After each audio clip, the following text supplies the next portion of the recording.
For decades, the North American auto industry was built on a simple belief that the border between Canada and the United States didn't really matter. A vehicle assembled in Michigan could rely on an engine cast in Ontario, electronics designed in Quebec, and metals processed across multiple provinces. It was a system fueled by trust, habit, and a shared understanding that cooperation benefited everyone. But everything changed the moment Washington chose confrontation over stability. Overnight, the promised partnership collapsed under the weight of new tariffs, political threats, and an unpredictable shift in American policy. And while many assumed Canada would simply endure the pressure, a very different story was unfolding behind the scenes. A country once treated as an automatic extension of the American supply chain began rethinking its future, quietly, deliberately, and strategically.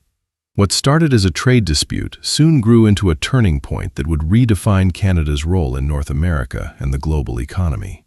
And today, that turning point has finally arrived. Because Canada is no longer reacting. Canada is choosing its own destiny. And the consequences for the American auto sector are far more severe than anyone in Washington expected. Canada's announcement didn't come as a leaked memo or a cautious press briefing. It arrived as a firm declaration. The country was withdrawing from its joint auto production arrangements with the United States. A system built over 3 decades, gone in a single stroke. American officials had braced for a response, but they hadn't imagined Ottawa would step away entirely.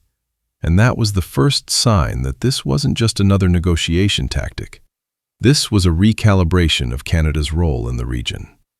Not long ago, unions warned that former President Donald Trump's revived America First strategy wasn't just a political slogan. It was a direct attempt to surgically weaken Canada's auto sector. Their warnings sounded dramatic at the time, but today they look prophetic. Because the moment Canada ended automatic dependence on the U.S. supply chain, it sent a message more powerful than any tariff. Canada would no longer play the role of the quiet neighbor waiting for approval. And yet, this moment didn't materialize out of thin air. It was the final step in a chain reaction Washington didn't even realize it had started. Because the real story began long before Canada made its move, and that beginning was far more turbulent than anyone remembers. But that wasn't the whole story. Everything shifted in early 2025. In a move presented as a counter to China, Trump imposed a sudden 25% tariff on Canadian-made vehicles. But Beijing wasn't the one hit first. Canada was. And when Ottawa pushed back, the White House doubled the threat. 36 hours later, Trump hinted at increasing the tariff to 35% if Canada didn't fall in line. Major news outlets like Reuters and AP quickly reported what came next. Panic. Businesses didn't wait to see how the tariff settled.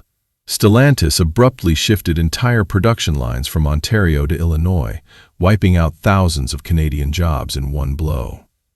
GM began scaling back operations in Ingersoll as the U.S. policy environment became unpredictable. The shift wasn't economic, it was political. And Canada saw it clearly. Ottawa tried to open the door to negotiation. Every request for dialogue was ignored. Every appeal for stability was brushed aside. Washington was operating from a place of dominance, assuming Canada had no choice but to adapt. But they miscalculated the reality of a country that had quietly built one of the most resilient manufacturing ecosystems in the world. And while the U.S. escalated its pressure, Canada started preparing a response that would change everything. The first sign of that strategy came from Prime Minister Mark Carney himself. And what happened next would shock everyone. Carney didn't respond with emotion. He responded with math, leverage, and long-term positioning. Ottawa began reducing tax incentives for U.S. automakers operating in Canada. It wasn't retaliation, it was a signal. A message that the old privilege of automatic access was over. At the same time, Canada filed legal action against Stellantis for abandoning its commitments after taking advantage of Canadian incentives. It was the first time in years a Canadian federal government confronted a major automaker so publicly. But the most important move came quietly. Carney tied every future advantage, subsidy, or benefit to real, tangible investment. No investment meant no more preferential treatment. And while the U.S. believed it could push indefinitely, Carney's government was already building something bigger, a fully made-in-Canada industrial strategy designed to protect the nation from the volatility of American politics. This wasn't an improvised reaction. It was an intentional pivot, a shift from dependency to sovereignty.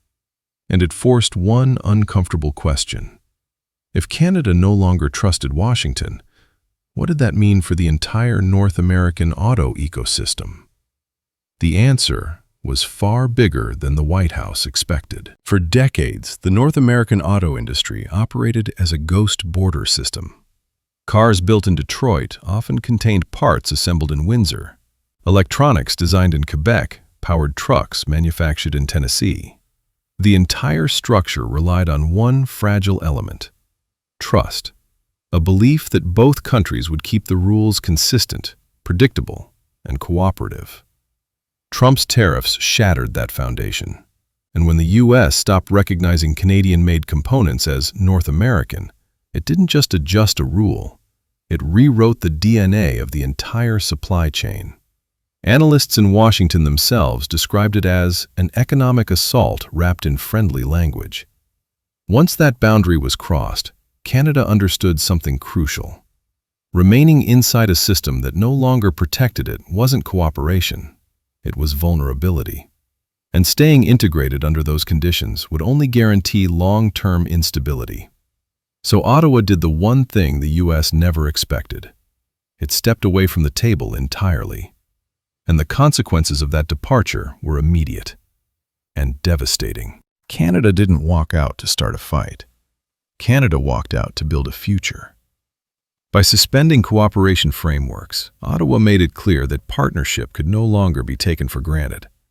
U.S. automakers operating on Canadian soil were told bluntly, investment is no longer optional.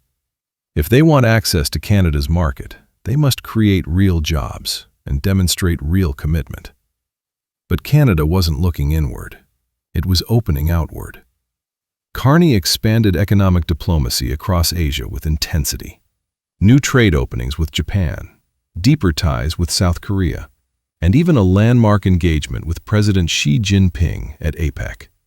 That meeting carried quiet significance. It signaled that Canada was diversifying, not out of desperation, but out of strategy. For years, Canada tolerated instability under the assumption that the U.S. would eventually return to predictable leadership. But Carney's approach was different. He wasn't waiting for Washington to stabilize. He was building an industrial world where Canada didn't need to.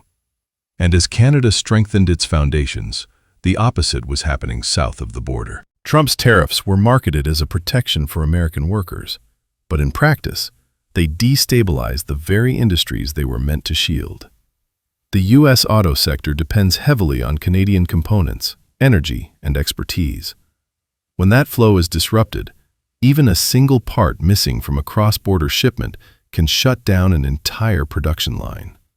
Bloomberg reports revealed what Washington refused to admit.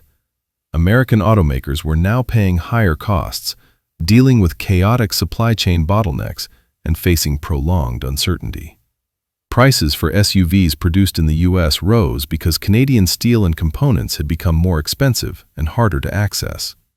And while the U.S. painted itself as the victim of unfair trade, businesses inside the country knew the truth. Washington had become the most unpredictable factor in the North American manufacturing ecosystem. Meanwhile, Canada's diversified partnerships turned it into one of the most reliable manufacturing hubs on the global stage. But behind closed doors, the bigger revelation came from inside Ottawa. Behind the polished speeches and diplomatic language, Canadian officials had been using one unsettling phrase in private meetings. USMCA had become a trade zombie, alive on paper, but hollow, empty, and soulless in reality. It wasn't Canada that drained the life out of the agreement. It was Washington. When the United States began unilaterally rewriting rules, ignoring consultations, and imposing tariffs under the guise of national security. The spirit of cooperation that once held North America together simply evaporated. A regional pact can't survive when one member treats allies like opponents. And once the U.S. stopped treating Canadian-made components as North American, the agreement lost its meaning. What was once an integrated, trusted ecosystem became a maze of unpredictable restrictions. Quietly, Canada understood that a deal without trust isn't a deal at all. At the same time, Asia wasn't just rising, it was organizing. Japan accelerated its EV battery partnerships with Canada, offering long-term stability instead of political mood swings. South Korea expanded its defense industrial ties, positioning Canada as a preferred partner in next-generation manufacturing. Even China, despite disagreements and global tensions, opened the door to Canadian investment with unusually clear guarantees. To global investors, that level of predictability mattered more than old alliances. Rumors online, though unverified, suggest that several U.S. corporations privately complained that Canada had become a safer bet than their own government's shifting policies. And while these claims remain speculative, the sentiment behind them reveals something deeper. In an unstable world, reliability has become more powerful than dominance. The United States expected loyalty. Instead, it created distance. It assumed control. Instead, it lost influence. And as USMCA drifted into irrelevance, Canada made a defining choice. Stop pretending the old framework still worked, and start building something better. Because waiting for Washington to return to stability wasn't leadership. Creating a new path was. Canada's decision to withdraw wasn't a flare-up of emotion or a reaction to a single tariff. It was the moment a nation finally said, enough. After years of being labeled a security threat for exporting steel, after watching American administrations use trade as a political weapon, and after seeing corporations abandon Canadian workers under U.S. pressure, Ottawa understood something fundamental. Respect is not granted by staying silent. It is earned by drawing a line. This step away from the old auto framework wasn't isolation. It was liberation. By choosing autonomy, Canada wasn't closing doors. It was opening better ones. Prime Minister Mark Carney made it unmistakably clear. Cooperation has meaning only when both sides honor it. And for the first time in modern history, Canada stopped adapting to Washington's instability and started defining its own future. That shift isn't symbolic, it's structural. Canada is rewriting how it approaches investment, trade, diplomacy, and industrial development. The new rule is simple. Any partner, whether the US, Japan, South Korea, or China, must bring stability, commitment, and mutual benefit to the table. Automatic privileges are over. Preferential access is no longer a default. And the era of Canada being treated as a dependent extension of the American economy has ended. What emerges now is a country acting from strength. A country that understands the value of its resources, talent, geography, and global reputation. A country ready to compete, negotiate, and lead, not as the quiet neighbor, but as a confident nation with leverage of its own. The world is entering an uncertain period. Volatile markets, shifting alliances, unpredictable politics. But the difference today is that Canada is not waiting to react. It is moving first, making decisions that reflect its own interests and charting a path forward on its own terms. Because the future isn't something Canada watches happen anymore. It's something Canada is building, deliberately, independently, and unapologetically.